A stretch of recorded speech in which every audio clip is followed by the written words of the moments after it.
Hello, my friends. I hope you're having an outstanding, fabulous day.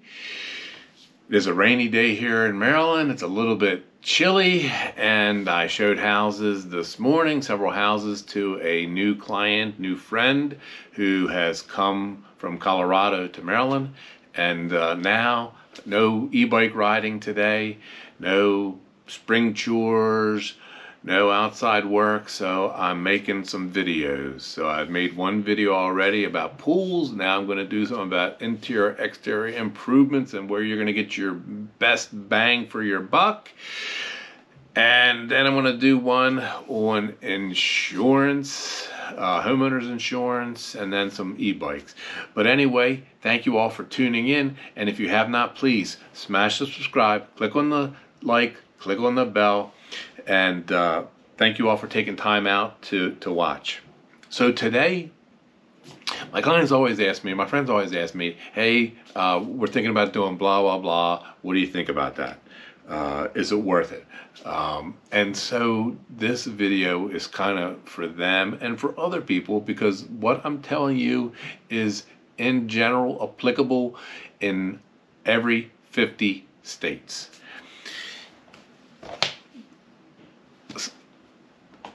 This is not all of them, because every improvement has some variation as to the increase of value. But there's some that are really, the ones that I'm going to talk about today not only give you a great return, some of the highest returns of value, but they make the biggest impact for selling your house. These are big ticket items that buyers, life is a bell curve, and so is real estate.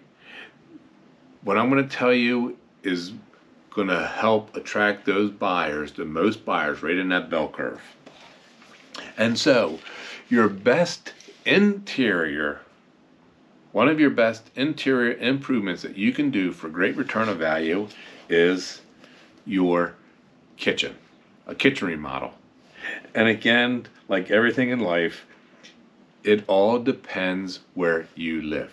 If you live in $1 million neighborhood with $1 million houses and you have $1 million house, your kitchen remodel needs to match $1 million house. If you live in a neighborhood where the houses are $300,000 houses and you have a $300,000 house, you do not do $1 million style kitchen remodel. So your kitchen remodel needs to be based on your neighborhood, your surrounding houses. But a kitchen remodel brings, on average, about a 67% return of value. Now, these statistics that I'm going to give you are from the National Association of Realtors.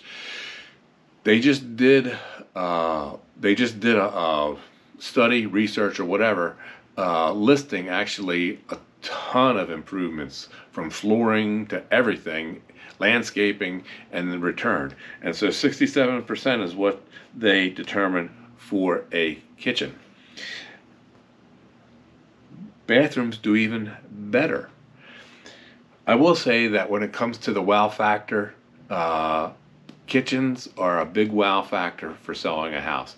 Bathrooms are not as much of a wow factor for selling a house like a kitchen. Kitchens are more of a wow factor, but bathrooms are still important enough that you'll get a 71% return.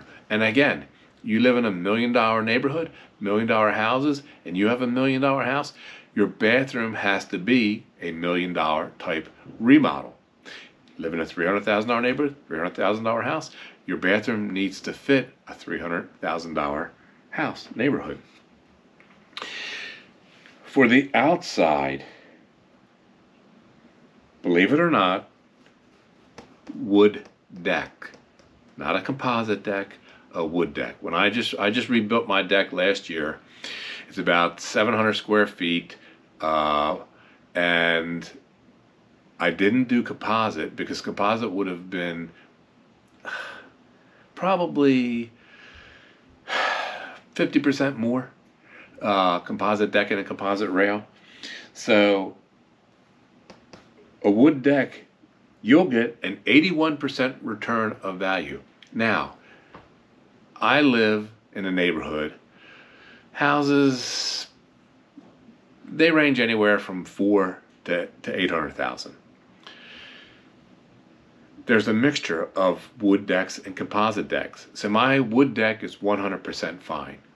If every house in the neighborhood, or damn near every house, had composite, I'd be at a disadvantage slightly with a wood deck. But still, wood deck 81%. Composite decks do not bring that as much value. It's like 50%, I think. Why? Because composite decks cost an arm and a leg, and you just can't recoup that. There's only so much value an improvement can add, no matter what. Patios, 69% return of value. Again, $1 million homes, $1 million patio. $300,000 homes, $300,000 patio. Same thing with fire features, 67%. And the same thing, your improvements need to match your neighbors and your neighborhood. Why do I have 3 here? Because in the world we're living in now, especially after the pandemic, outside living is more popular than ever. It's never been more popular than it is now. And people want a deck, people want a patio, and people love sitting around fire pits, fire places outside, cooking areas. This has been the trend for a few years, and this is going to be the trend for the next several years. People want to get outside and live. So if you were thinking about return of investment and your kitchen was okay and your bathroom was okay, and these you did not have or needed help or were lacking, this is where you should put your money if you want to have a return of investment. Now, if you say, I'm going to be here 20 years, it doesn't matter. You could do whatever, pick and choose whatever is your preference, because there's going to be enough time that you're going to get more done. So statistics from the National Association of Realtors, I have never seen a 100% return of investment in something like this. If you're going to sell your house and do a fresh coat of paint and the paint job costs you $1,000, yes, that could bring you back. That could bring you $5,000 or more. But when it comes to remodels, I've never seen 100% return of investment. Notwithstanding the fact if you do it yourself. If you cut out all the labor, then you could have 100% return on a lot of home improvements. All right, I hope you got something out of that. Oh, and if you said to yourself, how do I know? How do I know what my neighbors have? You need to ask. You need to find a great realtor. Become friends with that realtor would be even better. And you need to ask the great realtor, hey, I'm thinking about doing this. Is it worth it? Now, if you just call a real estate office, they'll be like, I'm not spending my time on you. But everybody kind of knows a realtor anyway. That's why my friends contact me all the time and say, we want to do this, we want to do that. And then I give them my 2 cents. And I have friends who live in mobile homes. I have friends who live in multi-million-dollar homes. So, I know of what I speak. So I hope you got something out of it. I hope you enjoyed this. And thank you again for taking time out of your life. And if you have not, please smash the subscribe, click on the like, and click on the bell, and tell your friends. And until next time, I love you all. See ya!